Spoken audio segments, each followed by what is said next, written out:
आज हम एक ऐसी माँ और उसकी मासूम बच्ची की कहानी जानेंगे जो अचानक दुनिया की नजरों से ऐसे ओझल हो गईं जैसे कभी थी ही नहीं। आप सोचें, 8 साल तक किसी ने उनकी खबर नहीं ली, किसी ने उन्हें ढूंढा तक नहीं। लेकिन फिर एक दिन एक पुल के नीचे से एक ऐसा राज सामने आया जिसने सबको हिला कर रख दिया। और यही तो सबसे बड़ा सवाल है, जिसने इस केस को इतना पेचीदा और चौंका देने वाला बना दिया।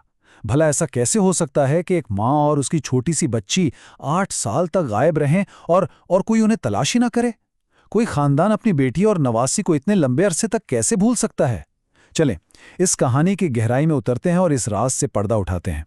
तो कहानी का आगाज होता है एक दरियाफ्त से। एक ऐसी दरियाफ्त जिसने पूरे मुल्क को हिलाकर रख दिया। ये वो लम्हा था जब 8 साल पुरानी खामोशी टूटी और एक ठंडा बेजान राज जमीन से बाहर निकला। तारीख थी 18 अक्टूबर 2014। जरा तसव्वुर करें, ऑकलैंड के एक पुल के नीचे पुलिस दलदली मिट्टी में खुदाई कर रही है। उन्हें अंदाजा भी नहीं था कि वो एक ऐसे खौफनाक राज से पर्दा उठाने वाले हैं जो 8 साल से इसी जमीन में दफन था। हर हटाई जाने वाली मिट्टी की तय के साथ तनाव बढ़ता जा रहा था। तो ये है इस पूरे अलमिए का टाइमलाइन। 2006 जब पाकीज़ा और जोजो गायब हुईं, फिर 2014 जब उनकी लाशें मिलीं, और आखिरकार 2016 में जब उनके कातिल को सजा हुई। लेकिन ये सब समझने के लिए हमें वक्त में थोड़ा पीछे जाना होगा। पाकीज़ा की जिंदगी में हमें देखना होगा कि वो कौन से हालात थे जिन्होंने उसे एक ऐसे दुराहे पर ला खड़ा किया जहां उसके सामने एक नामुमकिन इंतखाब था और जहां से वापसी का कोई रास्ता नहीं बचा था। तो पाकीज़ा यूसुफ कौन थी? 1982 में फिजी में पैदा हुई। शादी के बाद न्यूजीलैंड के शहर ऑकलैंड आ गईं। उनके शौहर का नाम मोहम्मद फैसल था और 2003 में उनके यहाँ बेटी जोजो की पैदाइश हुई। 2006 तक वो एक किराए के घर में एक आम सी जिंदगी गुजार रही थीं। बज़ाहिर सब कुछ ठीक था, लेकिन हालात बहुत जल्द बदलने वाले थे। फिर उन्हें रहने के लिए एक नई जगह की जरूरत पड़ी और यहीं इनकी जिंदगी में कमाल रेड्डी नामी एक शख्स दाखिल हुआ। वो एक तलाक याफ्ता मैकेनिक था और वही उनका नया मालिक मकान था। ये एक ऐसी मुलाकात थी जो उनकी जिंदगी का सबसे अलमनाक मोड़ साबित होने वाली थी। और यहीं से पाकीज़ा की जिंदगी दो दुनियाओं में बढ़ गई। एक तरफ उसके शौहर फैसल थे जो अक्सर काम पर रहते और पाकीज़ा खुद को बहुत तन्हा महसूस करती थी। इनका रिश्ता कमजोर पड़ रहा था। और दूसरी तरफ था मालिक मकान कमाल। वो भी तलाक के बाद तन्हा था। वो घर पर मौजूद था और जल्द ही इन दोनों के दरमियान एक ताल्लुक शुरू हो गया। इस ताल्लुक की वजह से घर में पुरतशद्दुद झगड़े शुरू हो गए। हालात इतने खराब हुए कि पाकीज़ा ने आखिरकार अपने शौहर को तलाक दे दी और कमाल के साथ रहने का फैसला कर लिया। ये एक बहुत बड़ा फैसला था। लेकिन पाकीज़ा के इस फैसले को उसके अपने घरवालों ने कबूल नहीं किया। उन्होंने उससे सारे रिश्ते तोड़ लिए। जैसा कि ये जुमला बताता है, उनके लिए पाकीज़ा पहले ही मर चुकी थी। मतलब जिस दिन उसने एक कदम उठाया, उसके खानदान के लिए वो खत्म हो गई। इस एक फैसले ने उसे दुनिया में बिल्कुल अकेला और गैर महफूज कर दिया।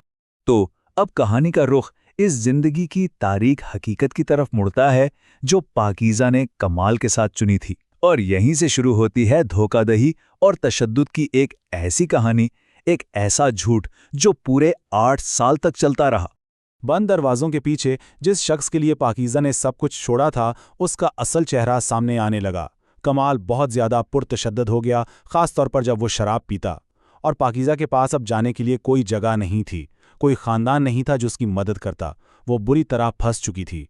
तो सवाल ये है कि कमाल ने एक डबल मर्डर को 8 साल तक कैसे छुपाया? उसने एक बहुत शातराना प्लान बनाया। सबसे पहले उसने पाकीज़ा के खानदान को बताया कि वो किसी नए आशिक के साथ ऑस्ट्रेलिया भाग गई है। फिर उसने 8 साल तक खुफिया तौर पर पाकीज़ा का न्यूजीलैंड का बैंक अकाउंट इस्तेमाल किया। इससे यही लगता रहा कि वो जिंदा है और बस अपनी जिंदगी में मसरूफ है। और खानदान ने उस झूठ पर यकीन कर लिया और इसी वजह से कभी उसकी गुमशुदगी की रिपोर्ट तक दर्ज नहीं करवाई। पूरे 8 साल। सोचें जरा, 8 साल तक एक माँ अपनी बेटी के बारे में ये सोचती रही कि उसने उन्हें छोड़ दिया है। आखिरकार 2013 में 8 साल बाद उसकी माँ के दिल में शक पैदा हुआ और वो कमाल के बारे में अपने खदशात लेकर पुलिस के पास गईं। अब पुलिस ने तफ्तीश तो शुरू कर दी, लेकिन उनके पास कोई ठोस सबूत नहीं था। सिर्फ एक शक था। इस शक को सच में बदलने के लिए उन्होंने एक बहुत ही शानदार और पेचीदा जाल बिछाया। एक ऐसा ऑपरेशन जिसे मिस्टर बिग का नाम दिया गया। पुलिस की तफ्तीश में सबसे अहम सुराग ये था कि कोई अब भी न्यूजीलैंड में पाकीज़ा का बैंक अकाउंट इस्तेमाल कर रहा था और सारे इशारे सिर्फ एक शख्स की तरफ थे, कमाल। तो ये मिस्टर बिग ऑपरेशन आखिर है क्या? ये पुलिस की एक बहुत ही खास अंडरकवर टेक्निक है। इसमें पुलिस ऑफिसर खुद एक मुजरिमों का गिरोह बनने का ड्रामा करते हैं, फिर वो मुश्तबा शख्स का एतमाद हासिल करते हैं और आखिर में उससे सच उगलवा लेते हैं। इस ऑपरेशन के स्टेप्स कुछ यूं थे। पहले अंडरकवर ऑफिसरों ने गैंगस्टर बनकर कमाल से दोस्ती की, फिर कमाल को अपने गैंग में शामिल होने की दावत दी। इसका एतमाद जीतने के लिए उसे जाली जराइम करने के पैसे भी दिए। फिर उसे बताया गया कि अब वो गैंग के सबसे बड़े बॉस मिस्टर बिग से मिलेगा, और आखिर में उसी बॉस के साथ मीटिंग में कमाल ने सब कुछ सच सच बता दिया। और इसी एतराफ के साथ 8 साला झूठ का खात्मा हुआ। अब वक्त था मां और बेटी को इंसाफ दिलाने का। कमाल का एतराफ वाकई खौफनाक था। उसने कत्ल की वजह ये बताई कि पाकीज़ा उसके और उसकी नए गर्लफ्रेंड के बीच में एक बोझ बन गई थी। उसने बिजली की तार से पहले पाकीज़ा का गला घोंटा और फिर अपनी ही 3 साला बेटी जूजू को भी मार डाला। और तो और लाशों को पुल के नीचे दफन करने का मशवरा उसके चचा बाउल नाइडो ने दिया था। और फिर आया अदालत का हतमी फैसला। कमाल रेड्डी को दोहरे कत्ल के जुर्म में कम से कम 21 साल कैद की सजा सुनाई गई, यानी 2036 तक उसे पैरोल भी नहीं मिलेगी। और उसके चचा बाल नाइडे को जुर्म में मदद करने पर 12 महीने की कैद हुई।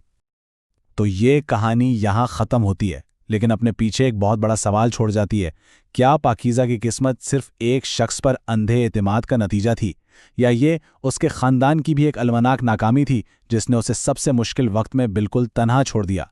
इस पर सोचना बहुत ज़रूरी है।